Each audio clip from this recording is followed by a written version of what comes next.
Akka eenyumtuu ol ka'ee deemuuf kan itti hidhamte, kan itti garafamte, kan lukti irraa cite, kan gurri duude hedduu jira. Artistii wal ga'ee kan inni haasa'u waa'ee walaloof yaadaloo miti.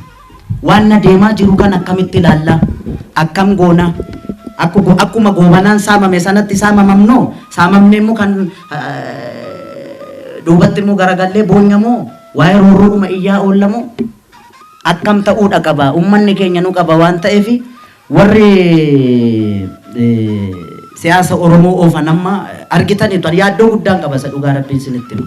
Maqaa qabsoo Oromootiin yeroo ammaan kanatti gara paartilee 14tu jira. Dhaabbileen kun dhugaatti gadi fagaatanii dhaabbataniiru moo? Itti hirkisaan kabaan taatu dhaaba ololaan diigamu gaafa ololli ololame dhaabni tokko bakka 3-4tti cicciree sagalee Oromoo cicciruudha moo? Akkam? Kana dhaabbadhu kan jechuun ni danda'u artistiin. Artistiin ennaa kam yoo wal ijaare. Amma wal ijaaruudhaaf nu hidhuu danda'u, biyyaa nu baasuu danda'u, nu ajjeesuu danda'u, inni sadarkaan sun darbeera. Galanni dhiiga ilmaan Oromoof haa ta'u warra wareegamaniif. Gatii isaan lubbuutti kaffalan kanarratti dhaabbanne wanti nu eeggatu gara fuulduraatti waan guddaan kana waan ta'eef nu ilaallata. Nu ilaallata. Bilisa taane nu waamanii walgahii irratti nu sirbisiisuu qofa miti. Inni mormus, inni biyya bulchus, artistiin ala socho'uu hin danda'u hin beeka. Gatii keenya isaa beeknu, humna keenya isaa beeknu. Maa mataa nu naanneessu? Mataa naanneessuudha qabna nuti.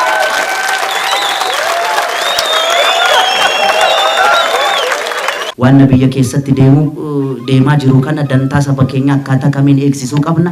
Dhaloonni kun ispeeshaalii dhaloonni qubee kun misunderstanding guddaan akka itti hin uumamne warra biyya geggeessanis haa ta'u warra maqaa qabsoo Oromootiin qabsaan kana saanduchii taanee guddanne dhaaba lama jidduutti akkasitti ormi nu cuuffachaa baate.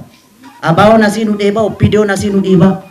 Yoo biyya keessatti itti ni taate oppiidiyoodhaati jedhamta karaa abaawootiin. Yoo waan Oromoo akka malee dhaadheessite oppiidiyoon abaawoo ta'uun oolu jedhee meeqatti dhaatti? Kana wallaaltanii kun fagoo miti bardeen gadda. Akka kun hin taanetti ispeeshaalii dhaloota kana akkaataa kamiin artistiin isarraa roorroo dhowwuu danda'a. Biyyattii kana keessatti akka qobaatti hin baane bu'aa nuti finne kanaan akka ormi hin fayyadamne maal gochuudha qabna? Artiin humna qabdi, nuti humna qabna artistoota waan hojjechuu qabnu irratti wal ijaarree wal gorfannee waliin dhaabbanne gochuudhaaf gamanumaan waan xixiqqaa irratti dafnee walii gallee waan gugurdaatti seenuudha qabna jedha galatooma.